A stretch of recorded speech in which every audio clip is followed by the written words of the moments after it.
I have tried so hard to be quiet and I just can't do it anymore. Like, our children deserve better. They really do. And what my son's school and the local council in Oxfordshire, what they're currently doing to my son and have been doing is illegal.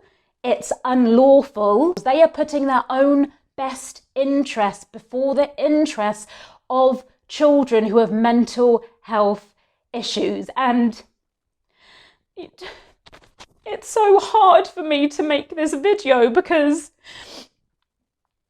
I don't even want to be doing this, but no one is listening to me. I deleted the rest of that because I end up crying for about 20 minutes and I just want to create awareness to help my son. And this is happening to thousands of children around the UK right now. Okay, I'm warning you that this is bizarre. So my son from September is not allowed back into school, but they haven't permanently excluded him because he hasn't done anything for them to exclude him for. However, he is still being marked as registered and the school is still going to be claiming his EHCP money, which is additional funding that kids get for their mental health or other disabilities, which they said is around £20,000. My question is, how is this legal? Who is providing him with education? Who is providing him help with his mental health needs? Now, the school and council are fully aware I'm a working single mum and I haven't given consent for my son to be at home, and now they've just left us. I don't understand how a school can be so cruel to a child with mental health needs. I just don't get it. There's so much more to this case. There's loads things up on screen right now, but if you can help me, please reach out. My email address is on the screen right now. And I'll tell you the really heartbreaking thing about this is this has already happened to other students from the same school. They've been out of education for more than a year, some of them.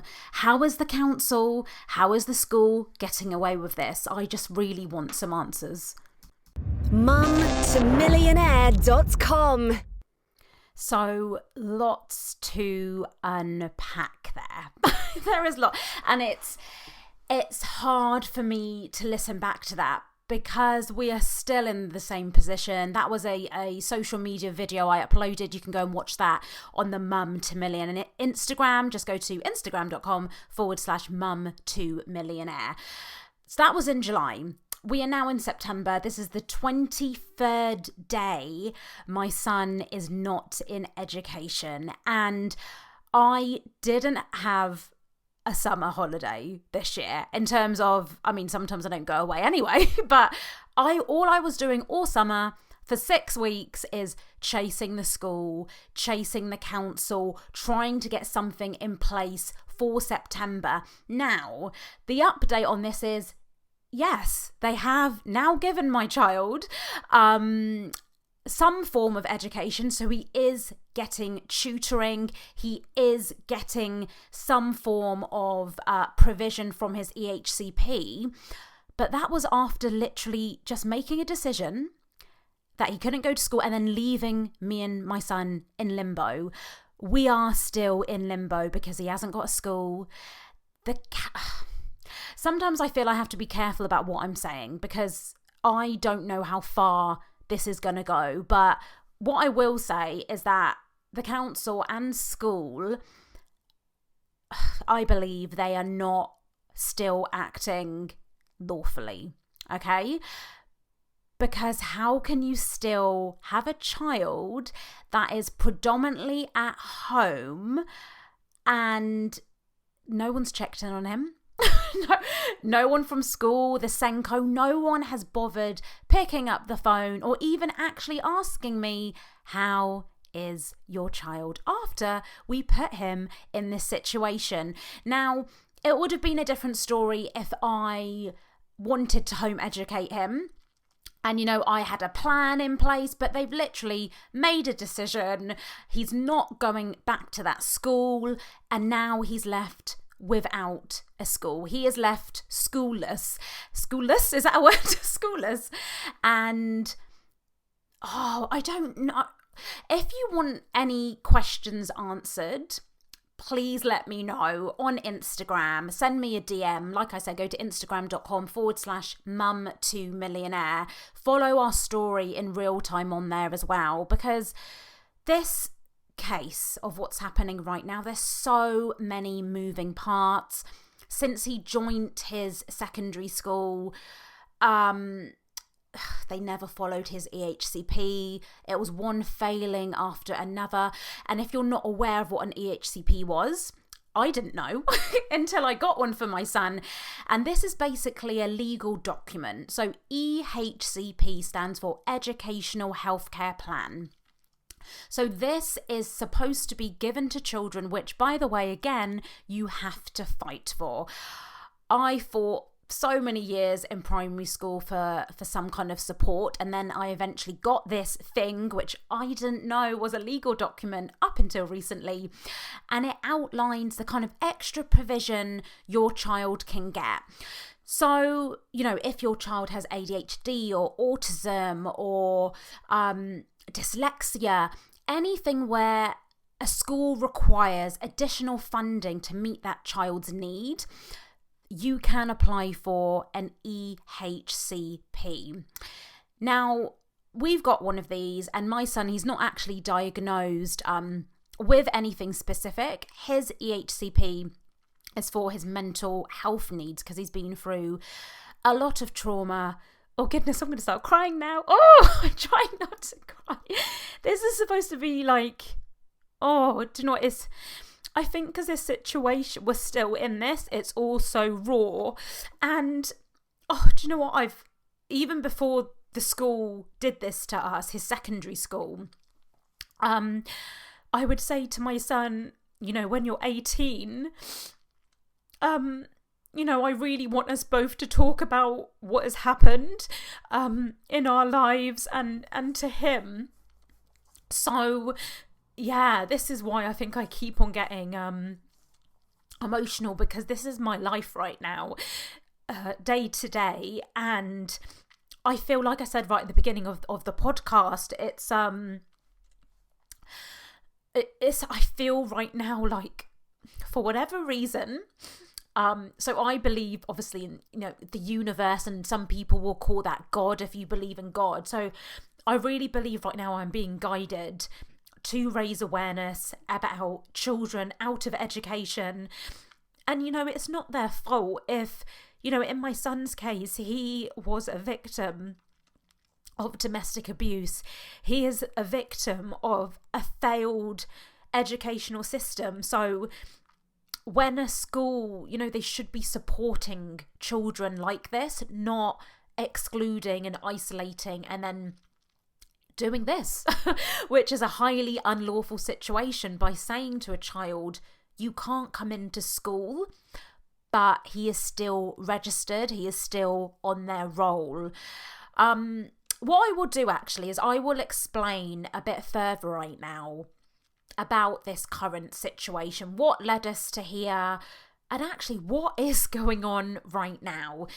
And I'm calling this podcast episode The Great Reset, because I feel this is somehow, when I look back at this in a few years' time, this will be a reset and a redirection of me and my son's life. And oh my God, I'm so sorry. I'm so sorry. As a hypnotherapist, I encourage this, by the way. You've got to let emotions out of your body. Never suppress emotions in, because that's when they can manifest into physical symptoms, whether that's be, you know, a cold, whether that's be physical pain in your body. So, you know, I'm apologizing, but in a way I shouldn't be apologizing, because I'm a real advocate for, you know, letting your emotions out. And, you know, crying, getting angry, all of these emotions, they're not bad. You need to just direct those emotions in the right way. And for me right now, you know, I'm angry, I'm upset, I'm frustrated. But rather than kind of directing all of that to the school and council in a negative way, I really want to use it for positive action and positive change. And I want to raise awareness about what is going on.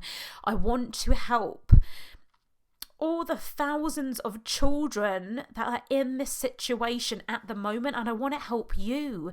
I want to help the parents that are struggling right now, and that doesn't just have to be with the educational system.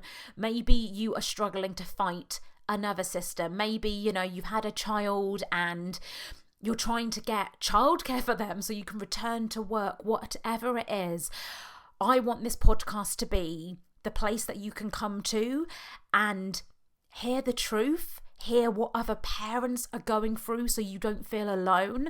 But I also want to equip you with knowledge and wisdom and what your rights are. Because when you're forced into a situation, it's very easy to accept it. And I'm here to say that I want you to fight, and I don't want you to accept your situation. Rewrite your story, rewrite the story for your children. If I accepted this, what the school did, I would have just been at home with my, which I still am, by the way. I'm at home. But I would have been at home with my son, and he would have maybe got 2 hours of tutoring a day, and that is it. But he is, of course, entitled to provision from 8:30 till 3, like any other child. So that is why I have come back on to relaunch the Mum to Millionaire podcast, to support you and to give you that information. And most importantly, like I said, to fight and to not accept. You do not need to accept your situation in the fact of... So I want to rephrase that actually, because we've got to accept what is happening in our lives. Because when you don't accept, that's when you can fight against something and you're kind of pushing for something that isn't meant to be. I hope that makes sense. So we need to accept our situations, but we don't have to accept what other people are projecting onto us, what other people are saying. So let me give the example of what is happening to me and my son. So I accept this situation, I acknowledge what's going on, but I do not accept what external parties are saying to me and are doing to me. Does that make sense? I really hope it does. So accept your situation, but then you fight. You fight for what is right. So actually, before I go on to explain more about our situation, I want to let you know what is going to be going on with this podcast moving forward. So every Thursday and Monday, we're going to have 2 brand new episodes a week. So pop it in your diary. Such a silly thing to say, like you're going to write it in your diary.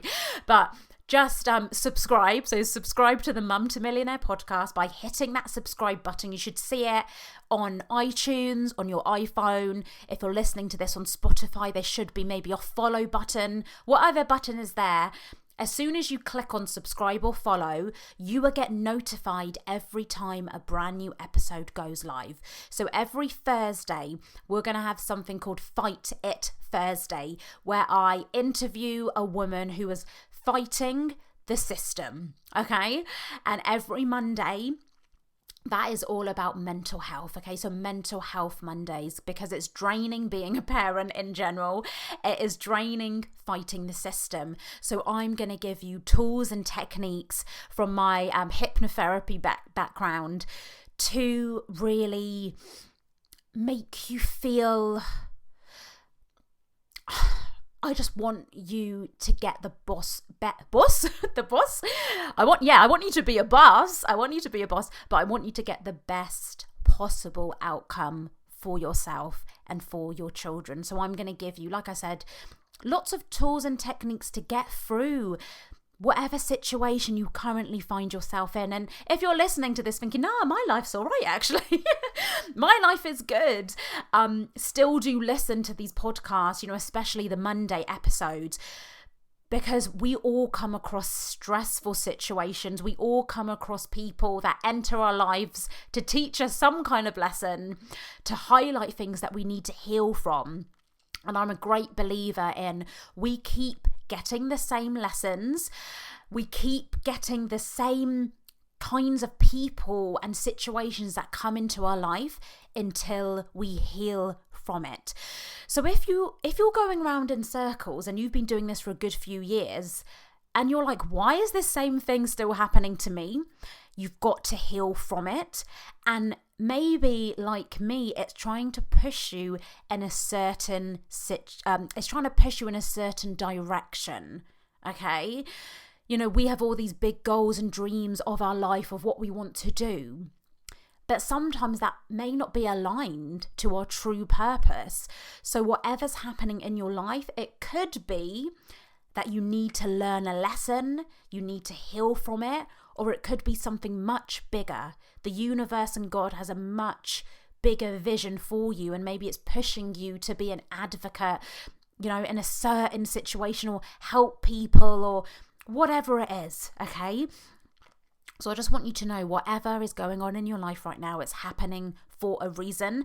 I know it may be extremely difficult right now, but you've got to keep going. And I know that's easier said than done. But if you give up, if you stop fighting for what is right, your life is not going to change. Your life is going to be the same. There is so much greatness out there for all of us. There is so much abundance. There is so much happiness and positive action. But you've got to keep going, and you've got to keep focusing on the solutions. Right now, it is very, very easy for me to focus all my energy and attention on fighting the school and council. And yes, of course, I'm doing that because I know this is not right what they are doing. However, I can't dedicate all of my energy to that because it's just going to be all consuming. And that is when people have breakdowns. That is when people go into depression. Okay. So it's like you've got to put things in boxes. Don't ignore things because again, remember what I said before. If you're suppressing emotions and suppressing things that are happening in your life, they're always going to be there. And they're always going to keep coming back up. They're always going to keep triggering you. So what I'm saying is that, yes, if something's going on in your life, maybe you're getting a divorce now, you've got to put that in a box. It doesn't have to consume your whole life. So again, for me, and I'll be honest, it has been a Monday to Monday, 7-day-a-week thing I've been doing up until really recently. I've been like, no, why am I sending letters and doing meetings and phone calls every day? Because the school and council, really, what have they done? They haven't really done that much action with all of my countless phone calls and emails and letters.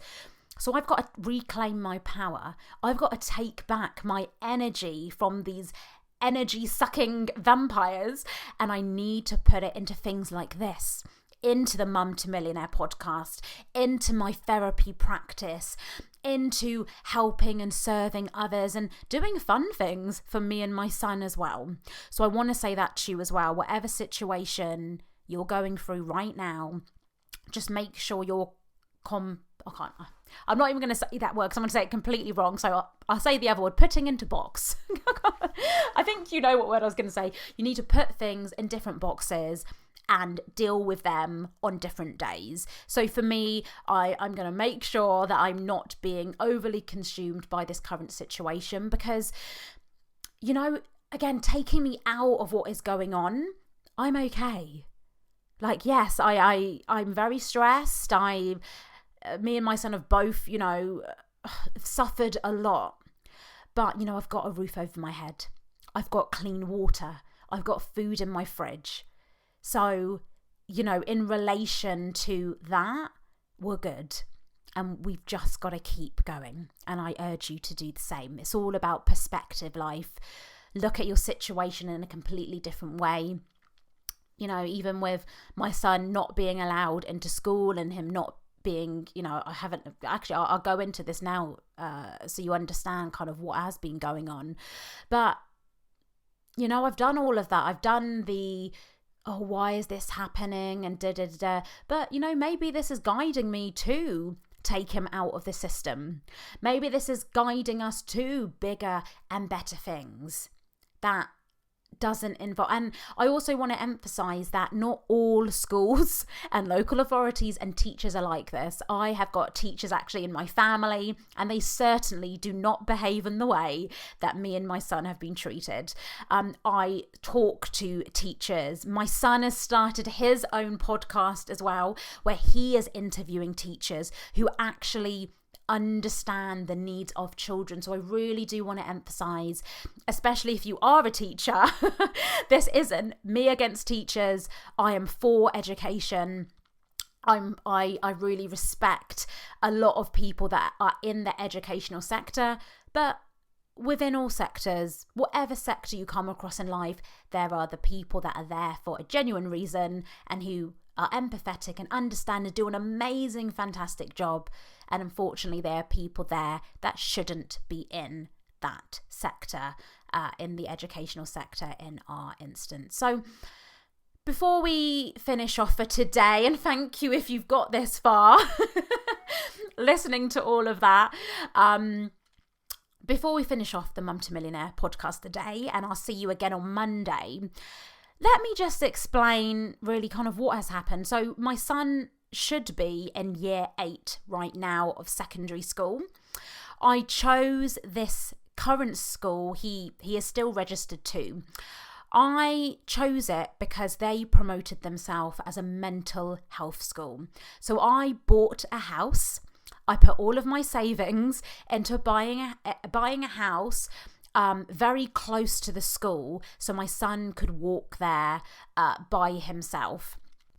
So that's kind of the first thing of my frustration, is that, I bought a house because of the school. They said they were one thing, but they turned out to be something completely different.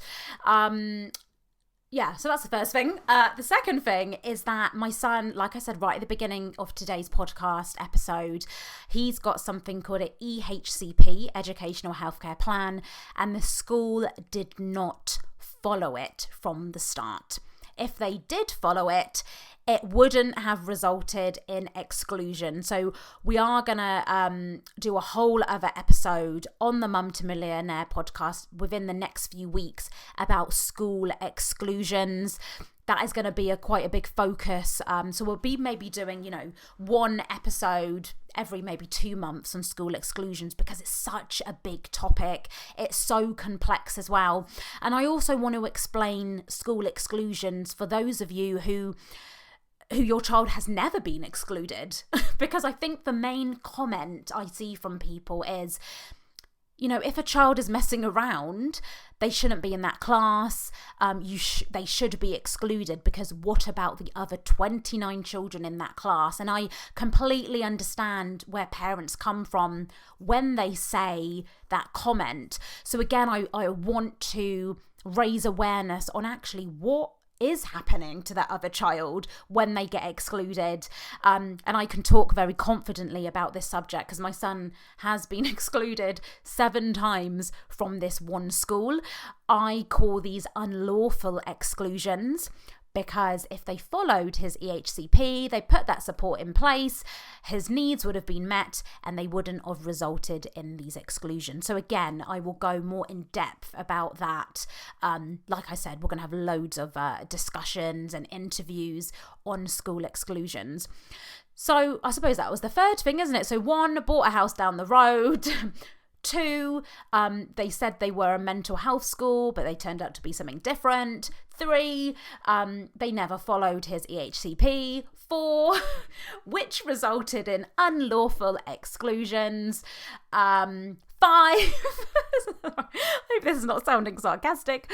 5, do you know what? There's probably loads more things, but just to wrap this up, 5, the current situation is, after his last exclusion, which was unlawful, all the statements didn't suggest what the school said he did. So I won't go into too much information because I'm currently challenging his exclusions at the moment with the governing body of that school.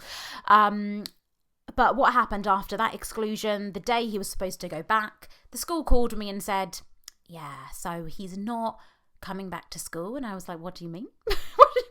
What do you mean? We've got his uniform, like what's going on here? And they just said, yeah, he's not coming back to school because we think he is a health and safety risk, which again, they have no sufficient evidence to prove. So what they've done is they said he can't go back on site, but they're not permanently excluding him, which indicates to all of us that, well, hold on, if a child was a health and safety risk, why aren't you permanently excluding him? Because if a child, if they have done something highly, highly wrong, and again, oh God, I could talk about the subject all day, but even if a child has done something highly wrong, I always now, going through the situation, what is the story before they do that? Did they get support? What failings were in place? Blah, blah. But anyway, again, we can talk about that another time. And in all honesty, if they did permanently exclude my child, it would be much better.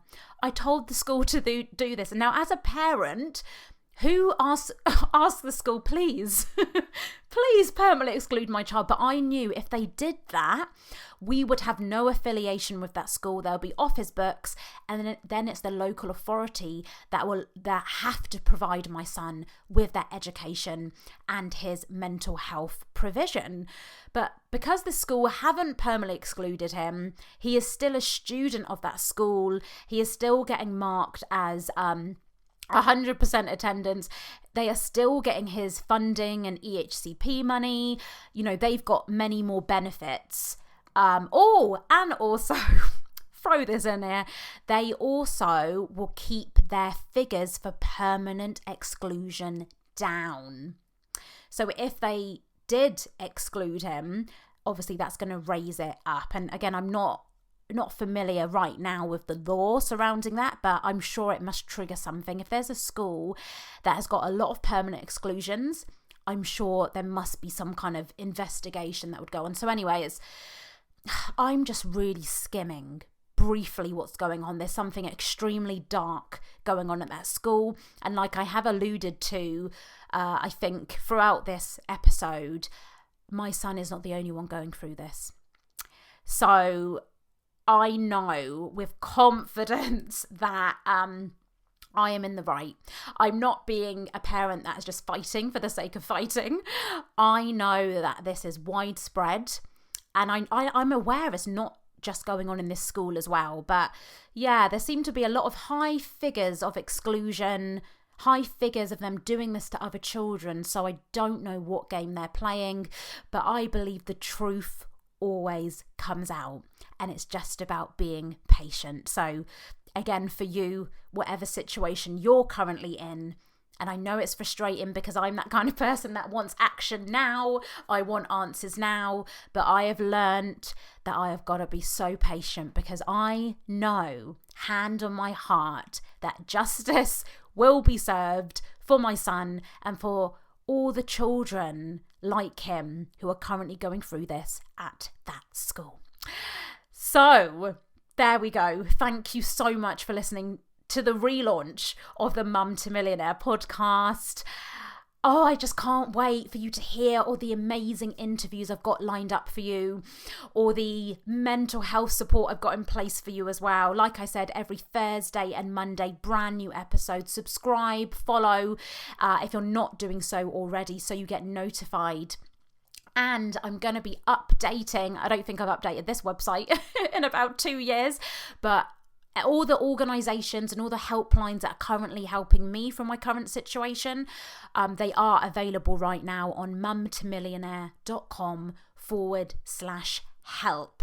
So if you're struggling right now, you don't know where to turn, hopefully there are some resources on there that you haven't come across yet, and please do give them a call, these different organisations as well. So mumtomillionaire.com/help, and I will see you again on Monday. I need to come up with a little bit of a tagline, don't I, for the last bit of this podcast, but for now I'm going to say to you, keep fighting, keep rising, and be a gentle warrior, because it's all good us fighting, but I believe we've got to do it in the right way. So continue to be kind, continue to be gentle, be that. I'm saying this, I'm like, does this even make sense? Gentle warrior. I love the term be a warrior, but we need to put that, kindness element. Be a kind warrior. Something. I'll come up with a better phrase for the next podcast episode. Thank you for listening. And I love you lots. Hey, don't forget to check out the website for a full recap, mumtomillionaire.com.